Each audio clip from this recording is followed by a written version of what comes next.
The Irresistible Choice. Marcelo stared out of the window of his office, the bustling city stretching endlessly before him. The noise of traffic below seemed distant, almost like a metaphor for his life, a chaotic blur of ambitions, responsibilities, and discontent.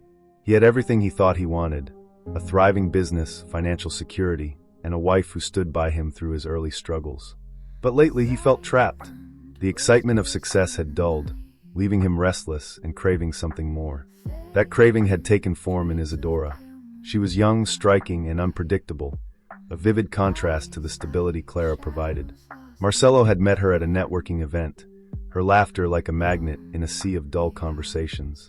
They started with stolen glances, then coffee meetings that stretched into hours. Soon, the boundaries between them blurred. Isadora made him feel alive in a way he hadn't felt in years. He began to see his life with Clara, not as a foundation, but as a cage. One evening, Marcelo returned home late, as he often did, to find Clara reading in their living room. She looked up and smiled, her hazel eyes warm and inviting, but he didn't reciprocate.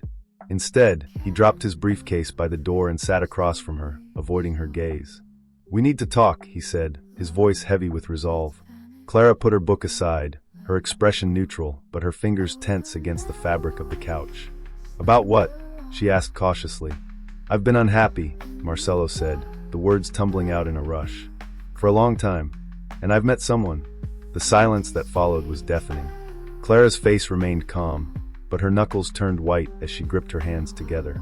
Finally she spoke, her voice steady but laced with hurt. "Is it serious?" "I think it could be," Marcelo replied, guilt pricking at his confidence. "I'm sorry, Clara. I need something different." Clara didn't argue or plead. Instead, she nodded slowly, her lips pressing into a thin line. "If that's what you want," she said quietly, standing up and walking out of the room. Marcelo watched her go, a knot tightening in his stomach. He told himself this was the right decision. Better to be honest than to live a lie. Days later, Marcelo moved into a sleek new apartment downtown. The minimalist design and expansive views felt liberating, a sharp departure from the cozy, lived-in warmth of the home he'd shared with Clara. Isadora was thrilled by his bold decision, showering him with affection and promises of a life filled with adventure. Marcelo convinced himself he had made the right choice. But as weeks turned into months, cracks began to show. Isadora's charm came with a cost. Her unpredictable moods and constant need for attention drained Marcelo in ways he hadn't anticipated. Her lavish lifestyle and disdain for his work obligations made him question their compatibility. Yet, he clung to the relationship, unwilling to admit he might have made a mistake. Meanwhile, Marcelo heard snippets about Clara through mutual friends and social media. She had thrown herself into her work, started attending events, and even taken up painting again, a hobby she had abandoned years ago. Marcelo told himself it didn't matter. Clara deserved to move on, and so did he. But the seed of doubt was planted. Late one night, unable to sleep, Marcelo scrolled through his phone and stumbled upon a photo of Clara at an art exhibit. She stood next to a tall, broad-shouldered man, her smile brighter than he had seen in years. Something twisted inside him, an uncomfortable mix of jealousy and regret. Marcelo turned off his phone and stared at the ceiling. He had everything he thought he wanted, but for the first time, he wondered if he had left behind something far more valuable. A glimpse of what was lost. Marcelo couldn't shake the image of Clara from his mind. She looked radiant, confident in a way that felt unfamiliar. He had expected her to be hurt, even devastated by his departure. Instead, it seemed as though she was thriving in his absence. The man standing beside her in the photo, a face Marcelo recognized but couldn't immediately place, only added to his unease. At breakfast the next morning, Isadora was scrolling through her phone, the faint sound of notifications filling the air. She looked up briefly as Marcelo sipped his coffee. "You're quiet," she remarked. "Just work," he muttered. Isadora shrugged, uninterested.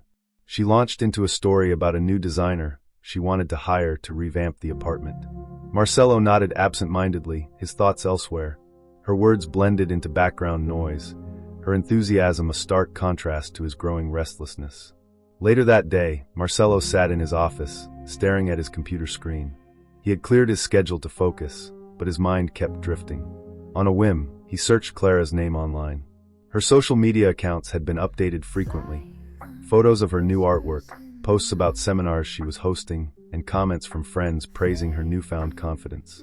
It wasn't just the success that stung. It was the realization that Marcelo had never been the source of that happiness. He had always seen himself as the provider, the one who gave her stability and direction.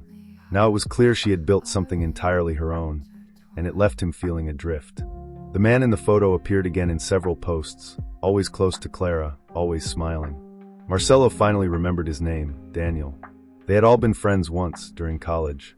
Daniel was the charismatic one, full of ideas and charm, but Marcelo had been the one to marry Clara.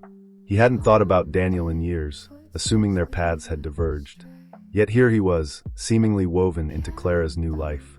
Marcelo's thoughts spiraled. Was Daniel just a friend, or something more?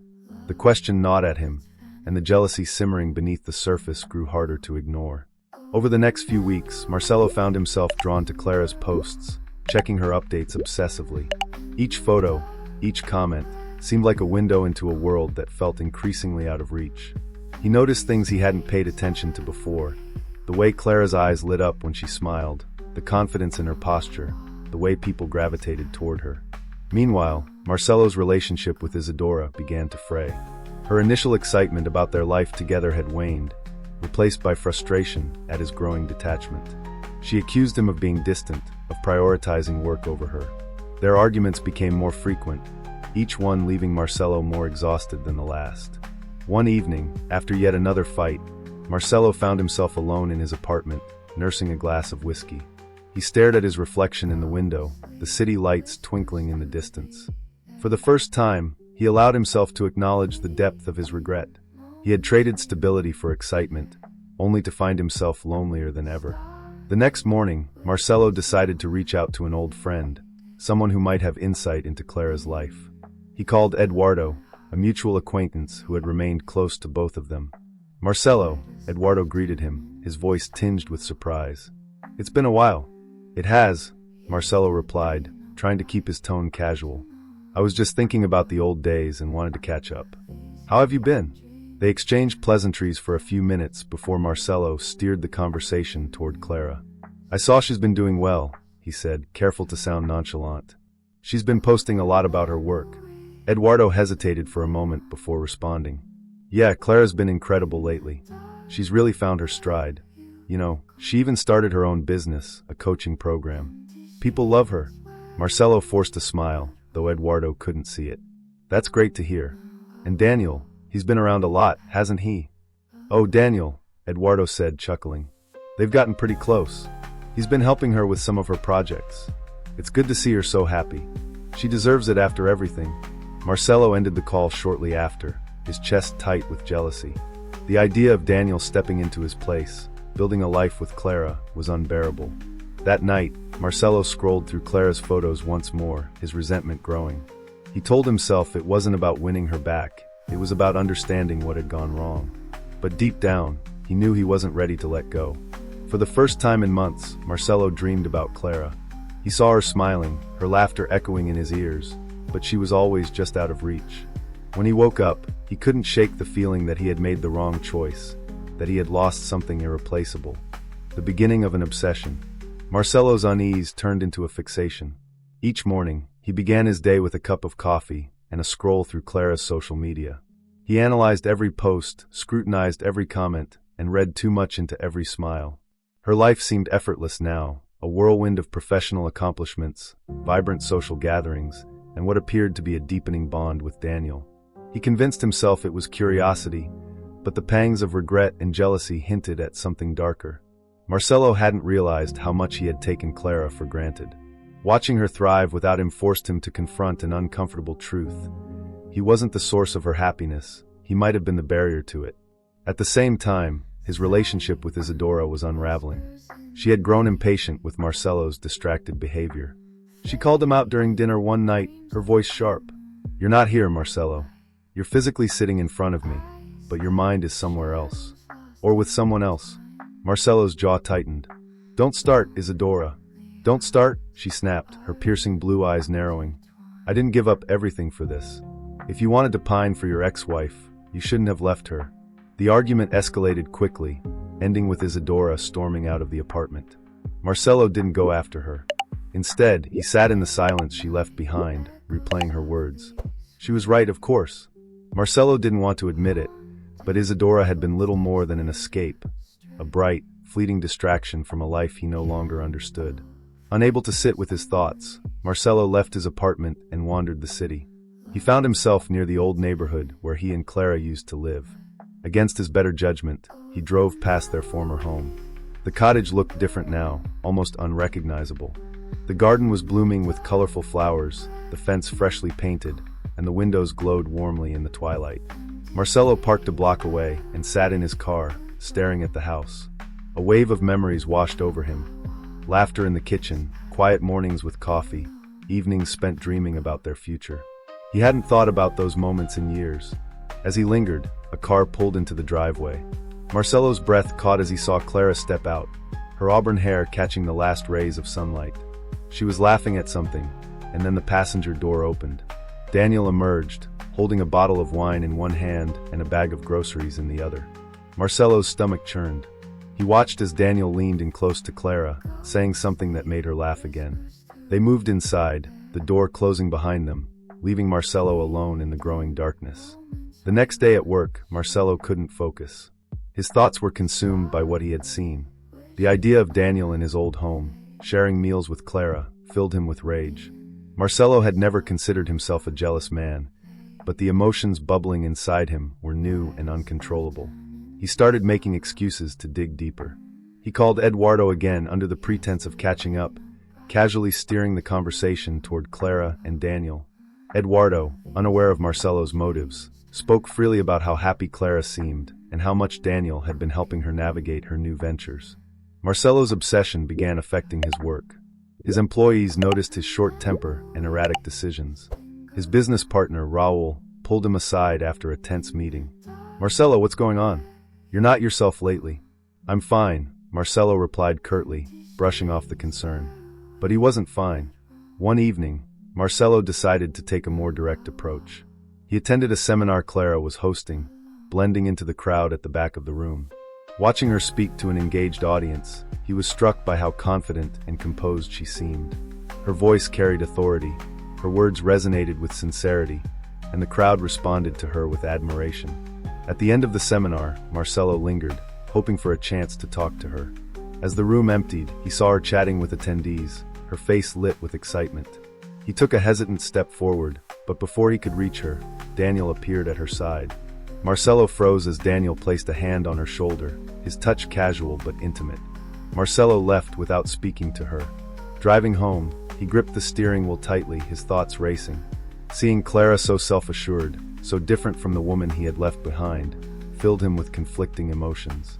He told himself it was concern, but he couldn't ignore the simmering jealousy and regret. Back at his apartment, Marcelo poured himself a drink and stared out at the city lights. For the first time, he admitted to himself that he wanted Clara back, not because he loved her, but because he couldn't bear the thought of her being happier without him. But Marcelo wasn't prepared for what lay ahead. His decision to reinsert himself into Clara's life would set off a chain of events far beyond his control. An intricate web.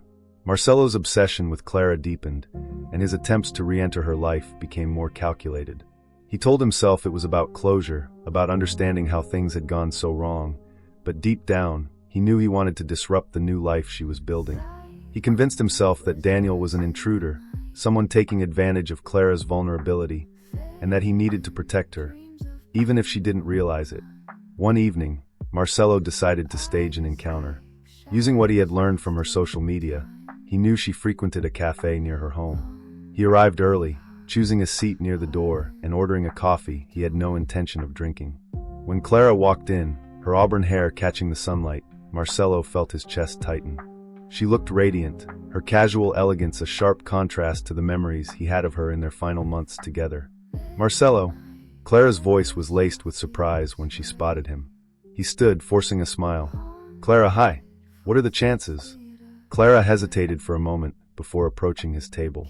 "It's been a while," she said, her tone polite but guarded. Marcelo gestured to the empty chair across from him. "Join me for a minute?" Clara glanced at her watch, then nodded. She sat down, folding her hands neatly on the table. "How have you been?" Marcelo launched into a rehearsed explanation about work being stressful but fulfilling, a about his personal growth and reflections since their separation. Clara listened politely, offering brief responses when necessary.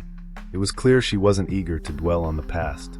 When the conversation shifted to her, Marcelo felt a pang of discomfort. Clara spoke with enthusiasm about her coaching business, her art, and the seminars she'd been hosting. She seemed genuinely happy, and Marcelo couldn't ignore the pride in her voice. As they talked, Marcelo attempted to steer the conversation toward Daniel. "I've seen some of your posts," he said casually. "Daniel seems to be around a lot these days." Clara raised an eyebrow. "He's a great friend and business partner," she replied. "We've been working on some projects together. He's been incredibly supportive." Marcelo nodded, but his jealousy flared. He wanted to press further, to ask if their relationship was more than professional, but Clara's calm demeanor made him hesitate. When their conversation ended, Clara stood and offered a polite smile. "It was good to see you, Marcelo. Take care of yourself." Marcelo watched her leave, frustration bubbling inside him. Her politeness felt like a wall, a reminder that he no longer had a place in her life. After that encounter, Marcelo became more determined. He began showing up at events Clara attended, always under the guise of coincidence. At first, Clara tolerated his presence, but her patience began to wear thin.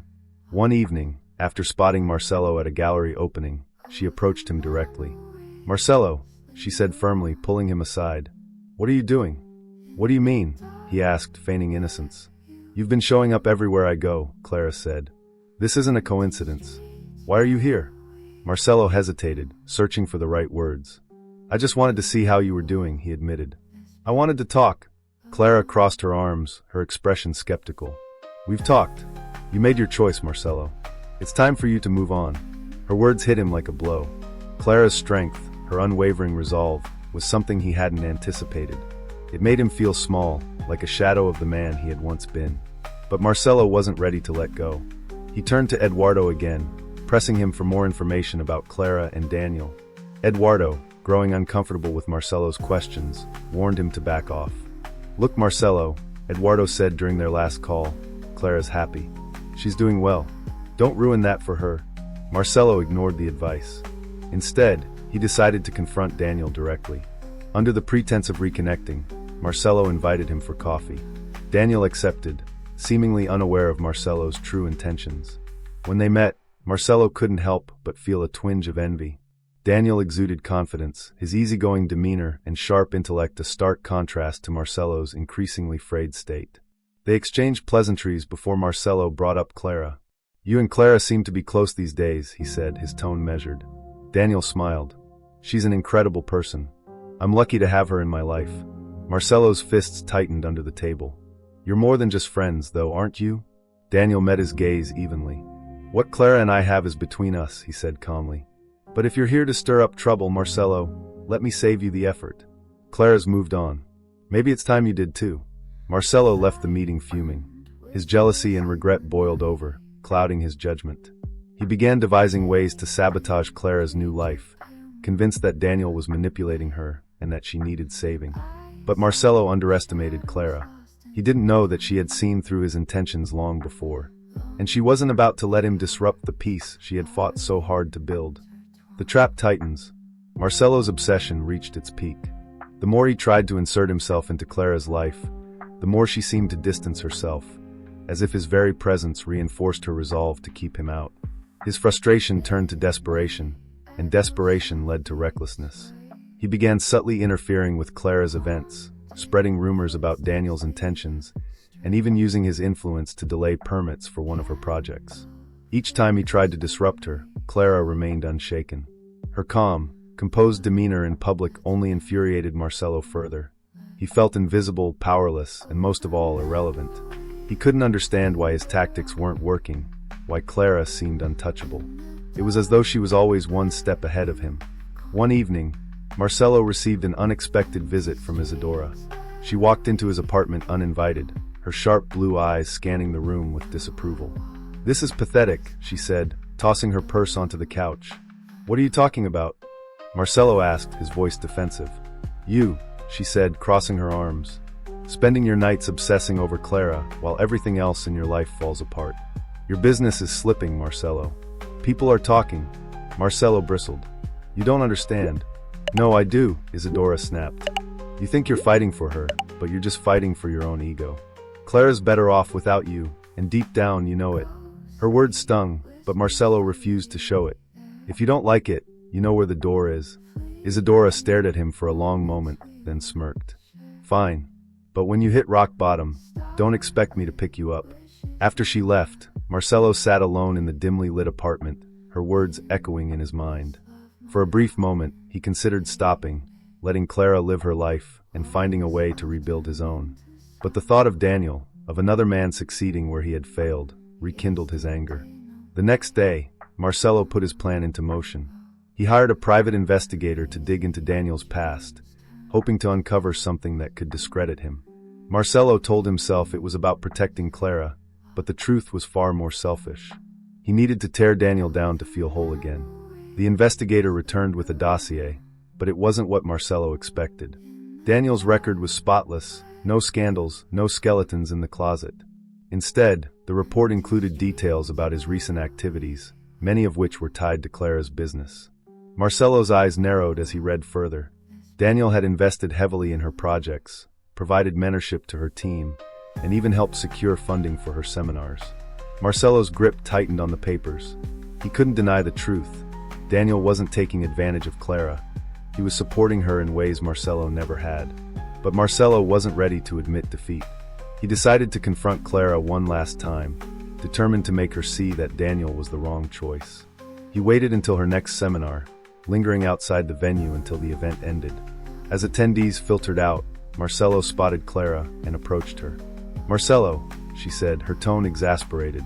"What are you doing here?" "I need to talk to you," he said, his voice urgent. "It's important." Clara sighed, glancing at the few remaining attendees before stepping aside with him. "Make it quick." Marcelo hesitated, searching for the right words. "Clara, I know you think you're happy with Daniel, but you don't see the full picture. Clara cut him off, her hazel eyes narrowing. "Don't," she said firmly.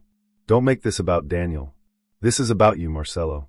You couldn't handle seeing me succeed without you, so you decided to insert yourself back into my life. But here's the thing, you don't get to decide what's best for me." Her words struck him like a blow. Marcelo opened his mouth to argue, but Clara wasn't finished. "You left me, Marcelo," she said, her voice steady. "And for a while, I thought that was my failure. But it wasn't. It was yours. You wanted freedom, excitement, and you got exactly what you asked for. Now you have to live with it." Marcelo's chest tightened, but Clara's next words shook him to his core. "And just so you know," she said, her voice low but firm, "I've known about Isadora from the beginning. She didn't find you by accident, Marcelo. She was a part of my plan." Marcelo's heart dropped. "What are you talking about?" Clara smiled faintly, her eyes filled with a mixture of pity and triumph. "You thought you were the one in control, but you've been playing my game all along. Isadora was never your lover, Marcelo. She was my insurance policy." Before Marcelo could respond, Clara turned and walked away, leaving him standing in the shadows of her success, shattered by the weight of his own actions. The price of regret. Marcelo stood in the dim light of his apartment, feeling the weight of Clara's words crush him. "I've known about Isadora from the beginning. She didn't find you by accident. She was a part of my plan." The words echoed in his mind, relentless and unforgiving. His stomach churned with disbelief, and for the first time in months, he felt small. How had he missed it? How had he failed to see the game Clara had been playing all along? His obsession with her, his determination to win her back, it had all been a trap he'd walked right into. He sank into the sofa, his hands trembling as he replayed every moment with Isadora, every subtle interaction, every piece of information he had gathered, each step he had taken to tear Clara down. He had believed he was the architect of his own downfall, but now, it felt like Clara had orchestrated it from the very beginning. The sting of betrayal was sharp, not just because of Clara's cleverness, but because of the bitter truth it exposed. He had underestimated her, and in doing so, had failed to understand the very woman he had once loved. In the days that followed, Marcelo's world unraveled further. His business, once thriving, now faced mounting challenges. His decisions had become erratic, his mind consumed with the aftershocks of Clara's revelation. His once promising career was now on the brink of collapse. He tried to salvage his relationships with his remaining employees, but his inability to focus, to lead, had alienated them. Isadora, too, had disappeared. After their final argument, She had left him without a word, leaving behind only the cold remnants of their brief affair. Marcelo had no one to turn to. He realized now that she had been a distraction, a temporary fix for his deep-seated dissatisfaction with his life. But in the end, she was as much a casualty of his impulsive decisions as he was. One night, Marcelo found himself standing outside Clara's cottage, the place that had once been his home, the place he had abandoned. The garden that had once seemed too small now appeared vibrant and full of life, a sharp contrast to the emptiness he felt inside. He had driven past several times, but this time, something compelled him to stop. He stood at the gate, his heart pounding in his chest. He wasn't sure what he expected to find: Clara, Daniel, the life they had built.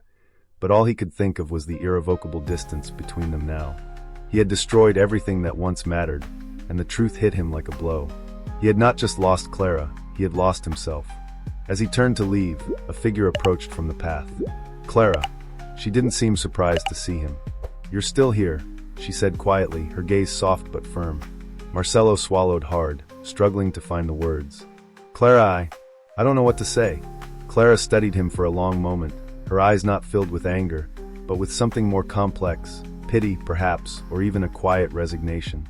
"You've said everything you needed to say," she replied. "You chose your path, Marcelo, and now you're learning the cost." The silence between them stretched, the weight of years of mistakes hanging in the air. Clara's gaze flickered to the house behind her, to the life she had built without him, and a part of Marcelo felt an ache in his chest. He wanted to reach out, to ask for forgiveness, to somehow undo the harm he had caused. But Clara had moved on. She had rebuilt herself, not for him, but for her own sake. And in that moment, Marcelo realized that no amount of pleading, no amount of regret, would change the fact that he was no longer part of her world. "I was wrong," he said softly, his voice breaking. "I thought I could find something better. But I lost everything." Clara's expression softened slightly. "You didn't just lose me," she said, her voice almost a whisper. "You lost the person you were when you had the chance to build something with me. And now, all you have left is the man who let it slip through his fingers." Marcelo felt his throat tighten as her words sank in. The truth was brutal, but it was also clear. He had made his choices. And now, there was nothing left but the wreckage of those decisions. "I'm sorry," he muttered, his voice barely audible. Clara nodded, as if accepting the apology she had long since stopped needing. "Goodbye, Marcelo." She turned and walked back into the house, leaving him standing alone on the path. Marcelo watched her disappear into the warmth of the home she had built. His heart felt heavy, but there was nothing more to say. The chapter was closed, not just on their relationship, but on the person he had once been. Marcelo turned away, the weight of his choices pressing down on him like a physical force. As he walked back to his car, the reality of his life's ruin began to settle in. He had everything at one point: a wife who loved him, a career that promised success, a future that seemed endless. And now it was all gone. He had been given a second chance with Clara, a chance to make things right, but his pride, his selfishness, had blinded him. And in the end, it wasn't Clara who was the biggest loss. It was himself. Marcelo knew there was no easy way back from this, no way to undo the years of mistakes. But as he drove away from Clara's home for the last time, he made a silent promise to himself. He would try to rebuild, not for anyone else, but for the man he used to be. It wouldn't be easy, but it would be the only path left to him. The path of self-redemption. And as the road stretched before him, Marcelo realized that the true cost of regret was not just the loss of others, but the loss of one's own soul.